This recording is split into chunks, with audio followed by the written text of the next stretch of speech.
السلام علیکم ورحمۃ اللہ وبرکاتہ۔ بسم اللہ الرحمن الرحیم۔ سوال پوچھیے کہ ایک نئے ایپیسوڈ کے ساتھ پھر سے ہم آپ کی خدمت میں حاضر ہوئے ہیں اپنے احباب کے کچھ سوالوں کے ساتھ۔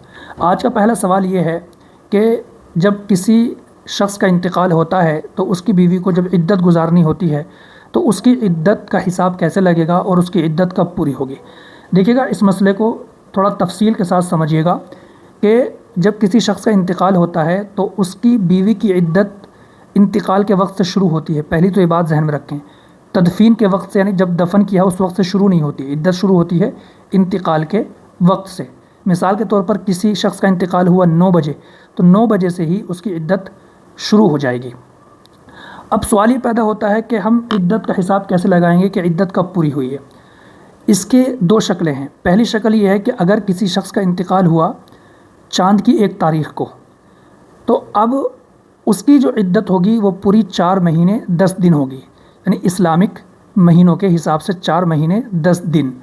اب ان 4 مہینے 10 دن میں 130 دن مکمل ہوں یا نہ ہو۔ مثال کے طور پر یہ سفر المظفر کا مہینہ چل رہا ہے اور اس مہینے کی یعنی چاند کی 1 تاریخ کو کسی کا انتقال ہوا، تو اب جو حساب جڑے گا عدت کا وہ اس طریقے سے جڑے گا کہ مان لیجئے سفر کا مہینہ ہے 29 کا اور ربیع الاول کا مہینہ یہ ہے 30 کا، پھر ربیع الثانی یہ ہے 29 کا اور جمادی الاولی یہ ہے 29 کا۔ تو یہ 4 مہینے ہوئے، ان 4 مہینوں کے دن بیٹھے 117۔ اگر یہ 30 کے ہوتے تو بیٹھتے 120، لیکن 3 مہینے اس میں 29 کے ہوئے تو کتنے ہوئے؟ 117۔ تو 10 دن ان میں اور ایڈ کر دیں گے اگلے جمادی الاخری کے، تو 117 اور 10 دن کتنے ہوئے؟ 127۔ تو اس طریقے سے 127 دن میں اس کی عدت پوری ہو جائے گی۔ یہ کب ہوگا؟ یہ جب ہوگا جب چاند کی 1 تاریخ کو انتقال ہوا۔ اب اس میں دن 127 بیٹھیں یا 126 یا 128، اس طریقے سے عدت پوری ہوگی۔ دوسری شکل یہ ہے، مان لیجیے کسی کا انتقال چاند کی 1 تاریخ کو نہیں ہوا، وہ کسی اور تاریخ کو ہوا ہے۔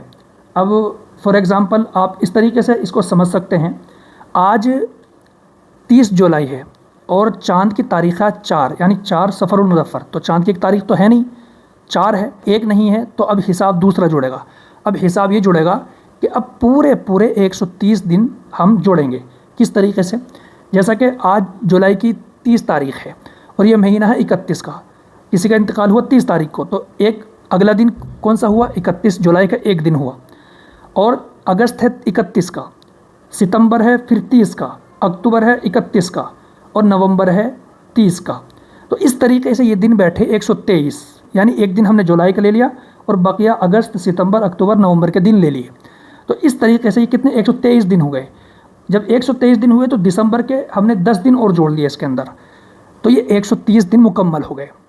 تو ان دونوں طریقوں سے عدت کا حساب لگے گا، یعنی چاند کی 1 تاریخ کو ہوا تو 4 مہینے 10 دن، اور چاند کی 1 تاریخ کو انتقال نہیں ہوا تو پورے 130 دن ہم کیلکولیٹ کریں گے، حساب لگائیں گے کہ 130 دن کب مکمل ہو رہے ہیں، تبھی عدت پوری ہو جائے گی۔ جس وقت انتقال ہوا ہے اس وقت سے لے کر 130 دن جڑیں گے اور اسی وقت جس وقت انتقال ہوا اسی وقت اس کی عدت ختم ہو جائے گی۔ مان لیجئے 30 تاریخ کو 9 بجے یا 10 بجے یا 9:30 بجے انتقال ہوا تو 130 دن کے بعد اسی ٹائم 9، 9:30، 10 بجے عدت پوری ہو جائے گی۔ اور ایک شکل یہ ہے کہ اگر عورت پریگنینٹ ہے تو اس کی عدت ڈیپینڈ ہے بچے کی پیدائش پر۔ جب بھی اس کا بچہ پیدا ہوگا تبھی عدت پوری ہو جائے گی، چاہے وہ اگلے دن پیدا ہو جائے، چاہے 2 دن بعد، چاہے 3 دن بعد، چاہے وہ 8 مہینے بعد ہو، 9 مہینے بعد ہو یا 7 مہینے بعد، جب بھی بچہ پیدا ہوگا تبھی اس کی عدت پوری ہوگی۔ اس کے ساتھ یہ اور سمجھ لیجیے گا، اگر کسی عورت کو طلاق دی گئی ہے تو اس کی عدت کا کیا حساب ہوگا؟ اس کی عدت کا حساب ہوگا 3 ماہواری سے، یعنی جو پیریڈ آتا ہے عورت کو ماہواری آتی ہے تو 3 ماہواری گزرے گی۔ کس طریقے سے کہ ایک شخص نے طلاق دی پاکی کی حالت میں، تو اب پاکی کے بعد ایک حیض آیا، پھر پاکی آئی، پھر حیض، پھر پاکی، پھر حیض، یعنی 3 حیض گزریں گے تب اس کی عدت پوری ہوگی۔ اور اگر وہ پریگنینٹ ہے تو پھر وہی مسئلہ آ جائے گا کہ اس بچے کی پیدائش پر اس کی عدت پوری ہوگی۔ دوسرا سوال ہے کہ کیا کھانے کے وقت سر ڈھکنا ضروری ہے، لازم ہے، کیا ہے؟ دیکھیے گا، پروپر کھانے کے وقت سر ڈھکنے کا حکم اسلام کے اندر نہیں ہے۔ اللہ کے نبی صلی اللہ علیہ وسلم نے اس کا کوئی حکم نہیں دیا کہ بھئی آپ کھانے کے ٹائم سر ڈھکو، یا کسی سے کہا ہو کہ بھئی آپ کا سر کھلا ہوا ہے، آپ کھانا کھا رہے ہیں، سر ڈھکیے گا، ایسا نہیں ہے۔ بلکہ حدیث پاک سے ہمیں یہ ملتا ہے کہ اللہ کے نبی صلی اللہ علیہ وسلم سر ڈھک کر رکھا کرتے تھے، یعنی سفر میں بھی، اور عام طور سے آپ کا سر ڈھکا ہوتا تھا، کھلا نہیں ہوتا تھا۔ کھانے کے ٹائم سر ڈھکنے کا حکم حدیث پاک کے اندر نہیں ہے۔ علماء کرام فرماتے ہیں کہ کھانے کے وقت سر ڈھکنا یہ کھانے کے آداب میں سے ہے، اگر کوئی نہ ڈھکے تو کوئی حرج نہیں ہے۔ تیسرا سوال یہ ہے کہ اذان کے وقت سلام کرنا کیوں منع ہے؟ اس کے تعلق سے بھی سمجھیے گا کہ اذان کے وقت سلام کرنا یہ حدیث پاک کے اندر نہیں ملتا کہ اللہ کے نبی صلی اللہ علیہ وسلم نے کسی سے کہا ہو کہ بھائی اذان ہو رہی ہے سلام مت کرو، بلکہ علماء کرام نے اس مسئلے کو اخذ کیا ہے، لیا ہے حدیث پاک سے۔ حدیث پاک کے اندر آتا ہے کہ اللہ کے نبی صلی اللہ علیہ وسلم نے فرمایا کہ جب اذان پڑھی جائے تو تم اس کے الفاظ کو دہراؤ، جیسے مؤذن کہے ویسے ہی کہو۔ تو علماء کرام نے اس چیز سے اس طریقے سے لیا ہے کہ جب ایک آدمی اذان کو سنے گا اور اس کا جواب دے گا، تو اگر کوئی سلام کرے گا اس کا بھی جواب دے گا تو اس کو خلل پڑے گا، یعنی ڈسٹرب ہو جائے گا وہ، تو اس لیے منع کیا ہے کہ بھائی اذان کے وقت سلام مت کرو۔ اگلا سوال یہ ہے کہ کیا ہم اپنے بچے کا نام بدل سکتے ہیں؟ مثال کے طور پر کسی نے اپنے بچے کا نام رکھا، 6 مہینے بعد، 7 مہینے بعد یا 1 سال کے بعد اس نے سوچا کہ نام بدل دیتے ہیں۔ دیکھیے اس کا جواب یہ ہے کہ نام بدلنے میں کوئی حرج نہیں ہے، کیونکہ اللہ کے نبی صلی اللہ علیہ وسلم بھی ایسے نام کو بدل دیا کرتے تھے جس نام کا مطلب یا معنی اچھا نہیں ہوتا تھا۔ تو اس سے ہمیں پتہ چلتا ہے کہ اگر نام کے معنی کسی کے صحیح نہیں ہے، ہمیں نام اچھا نہیں لگ رہا تو نام بدل سکتے ہیں، اس میں کوئی دقت نہیں ہے۔ اگلا سوال یہ ہے کہ عورتیں مسجد میں نماز کیوں نہیں پڑھتی؟ اس کا جواب یہ ہے کہ پڑھ سکتی ہیں، کوئی حرج نہیں ہے، لیکن اللہ کے نبی صلی اللہ علیہ وسلم نے مسجد کی نماز سے زیادہ بہتر گھر کی نماز بتایا ہے عورتوں کے لیے، یعنی عورتوں کے لیے افضل اور بہتر یہ ہے کہ وہ کہاں نماز پڑھے؟ گھر میں نماز پڑھے، مسجد میں نماز نہ پڑھے۔ اس کو افضل جو رکھا گیا ہے گھر میں نماز پڑھنے کو، یہ عورتوں کی وجہ سے رکھا گیا تاکہ عورتیں فتنے سے بچیں اور ان کی عزت محفوظ رہے اور پردے میں رہیں۔ اگلا سوال یہ ہے کہ کیا قرآن کریم پڑھ کر مردوں کو ثواب پہنچا سکتے ہیں یا نہیں پہنچا سکتے، اور اس کا طریقہ کیا ہے؟ اس کا جواب یہ ہے کہ پہنچا سکتے ہیں، کیونکہ اللہ کے نبی صلی اللہ علیہ وسلم نے فرمایا کہ اپنے مردوں کے لیے سورہ یاسین پڑھو۔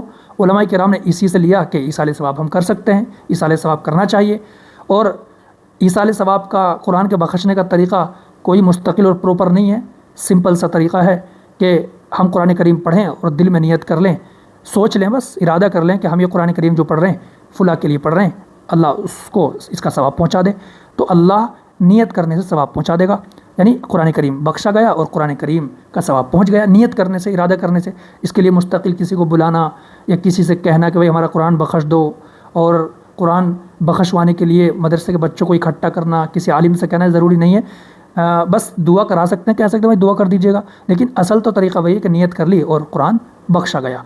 یہ ہمارے کچھ سوال تھے جو ہم نے اپنے اس نئے ایپیسوڈ میں لیے تھے، سوال پوچھیے گا جو ہمارا ایپیسوڈ تھا۔ اللہ سے دعا کیجیے گا اللہ عمل کی سمجھ کی توفیق عطا فرمائے۔ السلام علیکم ورحمۃ اللہ وبرکاتہ۔